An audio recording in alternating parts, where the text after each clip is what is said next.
Since the release of Warhammer 1 way back in the day, Azag has been in and out of the meta, Skullmuncher now with his proper chest plate, and of course the buff that Azag got in, I think it was with the Chaos Dwarfs, right? Made him once again a top tier choice in my opinion. Today we're going to see Cool Umbrella try and take him against Be'lakor, who was meta, has been nerfed several times, is still quite good. I think there's probably better options for Warriors of Chaos these days, but anyway, real quick, I also just wanted to give Cool Umbrella a shout out. He's been a long-time supporter of the channel and recently broke off for BBB to form his own clan, and typically I don't comment on such things.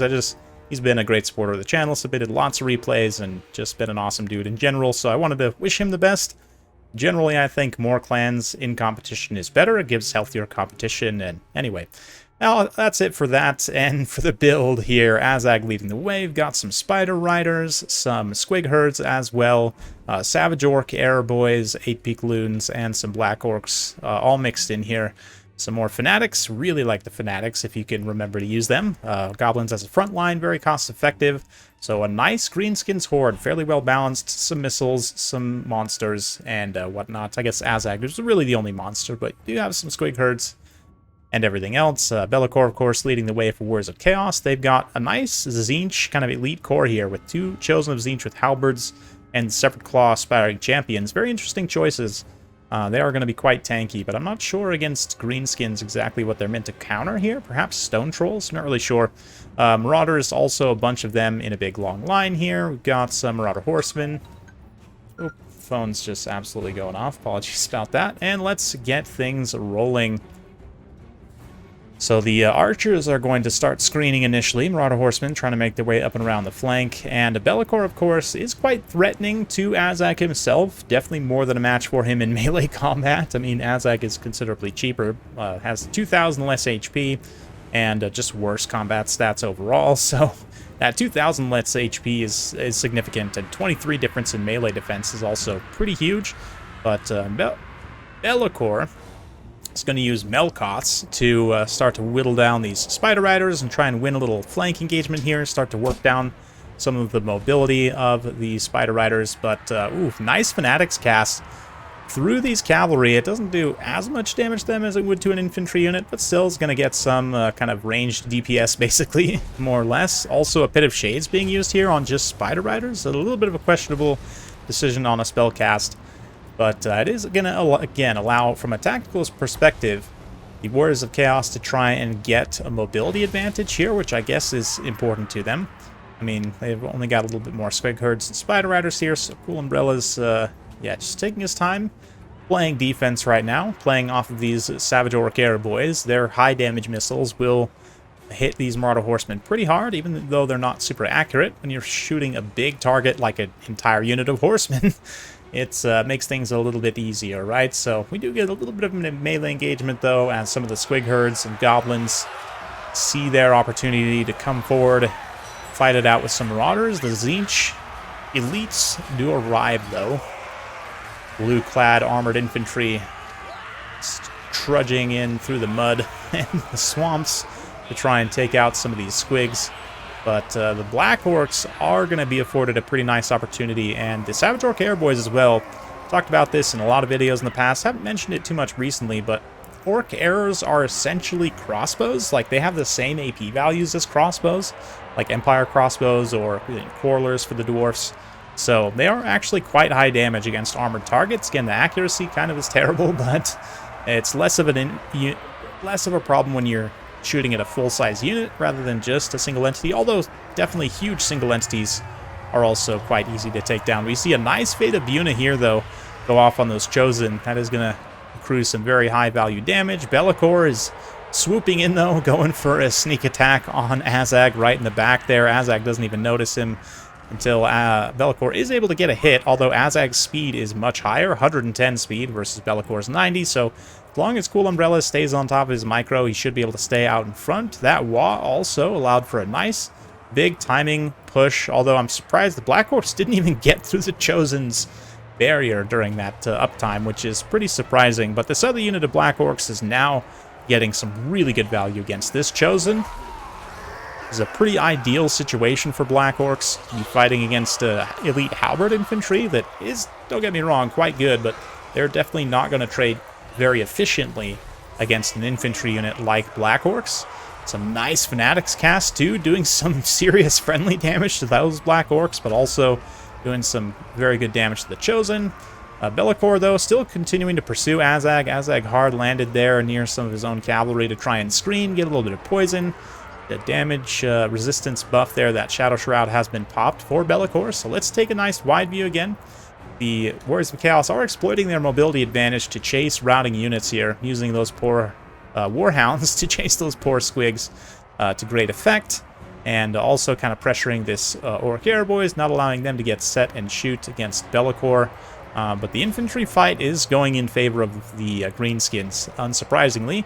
The Black Orcs have taken a little bit of a beating. They're not maybe as meta as they used to be, but 3 Black Orcs against Halberd Chosen is still going to go quite well for the Greenskins. So, yeah, the question is, though, can Be'lakor just straight up carry this entire game? And assuming he has enough Winds of Magic left to either Melkos or Pit of Shades down, Pit of Shades preferably, on those Black Orcs, but we're missing another beautiful Fanatics cast, just drive by with those goblins. Just in a block formation, just run past and get a brutal hit on that blob of infantry there.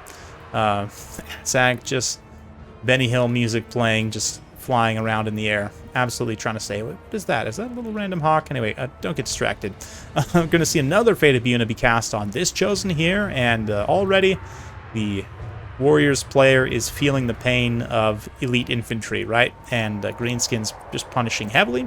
Although the Severed Claw will hold out even better than the Chosen. They are so elite in terms of their stats. They're going to do quite well here, but Be'lakor just frustrated as the cackling Azag flees away. He's going to drop down and do what he probably should have been doing the whole time, which is just actually helping his infantry rather than chasing Azag around. Like, yes, if he could catch Azag, obviously beat him in combat, but superior speed really gives Azag a pretty easy opportunity to just avoid that engagement as long as he's on top of his micro.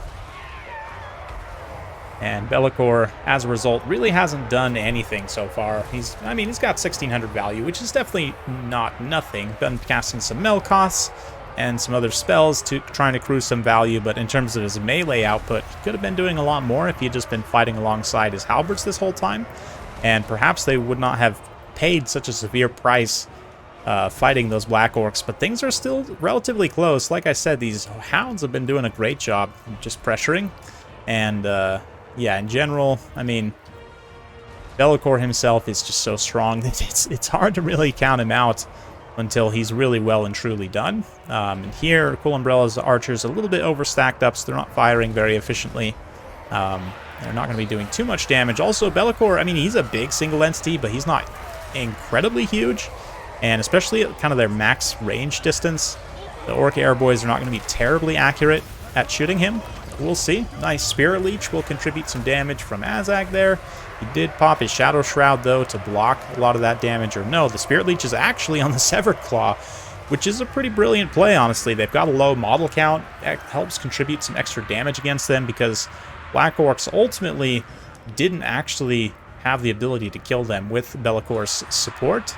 So it's looking like some other damage source is going to have to be what takes them out. And Azag takes a risky land in here to try and get a couple of attacks against them. That's going to afford Be'lakor an opportunity to counterattack here, get a few hits in, and Azag's being punished very heavily already.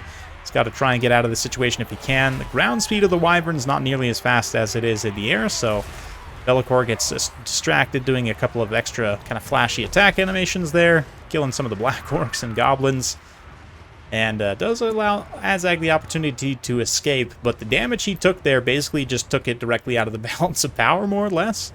Yeah, we'll see. Right now, their armies are basically trading. I mean, well, not exactly. Definitely, Greenskins are a little bit ahead on value, I would say, from a purely army perspective, but then, of course, Be'lakor basically hasn't been touched. Getting some mobility, again, chasing routing units here, just playing smart as much as possible. But let's see now. Be'lakor is being poisoned by those goblins, and he's being shot up a little bit by these archers. The Night Goblin Shaman here is just for mana regen, so you can basically ignore him. But he is giving some extra Winds of Magic to Azag here. Azeg himself, not sure how much he has left, but could potentially get it some late game Spirit Leeches on Be'lakor and try and finish off his leadership. For the time being, all this mobility and everything else is super far away.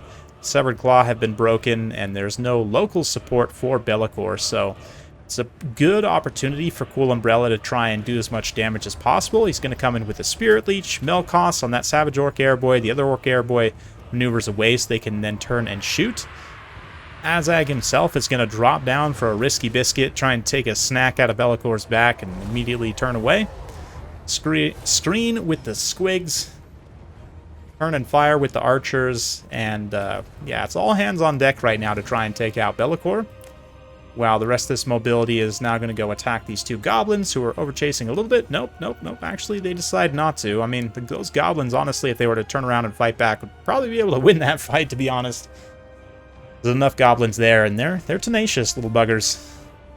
Anyway, Azag and company are continuing the offensive against Be'lakor. Oh yeah, definitely send the Night Goblin Shaman in melee. He does have poison attacks, actually, and 280 weapon strength, so it's not nothing, even though he costs like 150 points with no spells, something crazy like that. Maybe it's not that low, but it is alarmingly low. But he can definitely help here. And the Savage Orc Airboys also, as they're routing, will continue to get a little bit of damage. They've managed to get Be'lakor down to just 75% HP, so definitely something. 8-peak loons running for the forest there do get discovered, unfortunately, so we'll see. It looks like the Warriors of Chaos player, though, smartly is just trying to get all of his support up and around to where Be'lakor is, trying to actually help him out. But we'll fast forward a little bit through this late game as Cool Umbrella continues to just throw random objects at Be'lakor, and Be'lakor continues to just try and hunt down these archers as best as he can. It's probably the right call, honestly. Although anytime Azag charges in, you really should be focusing him with your attacks. But the Orc Airboys are enough of a threat that Be'lakor chooses to prioritize them. It allows Azag to get a lot of free hits here.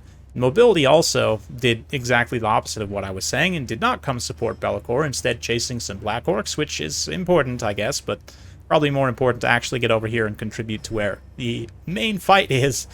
And as a result, Be'lakor slowly is going to get ground down by Azag and these goblins and Airboys.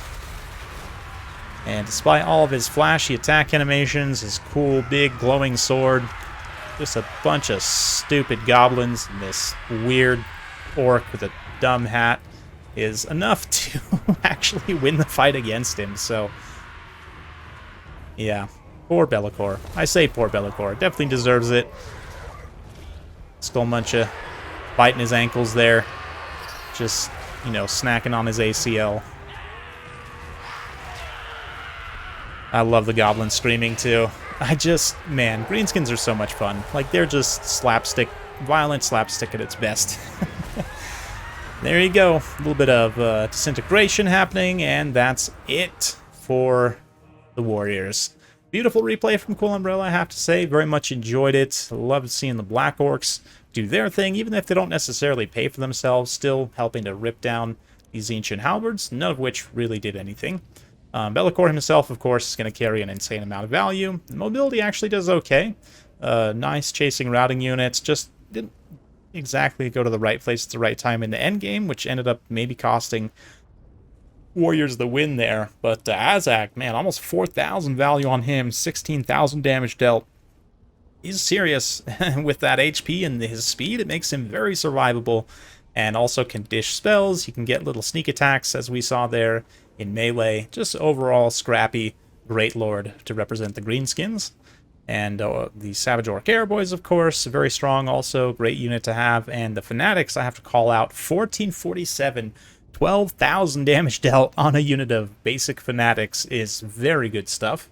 Excellent Greenskins micro. And then the mobility, I mean, they generally struggled against Warriors of Chaos here, but it's definitely a fun one for sure. Yeah, overall, I had a great time watching that. Hopefully you did as well. If you do like this sort of content, be sure to like, subscribe, hit that bell notification button. Every time I upload a new video, you'll be notified. Thanks again. See you next time.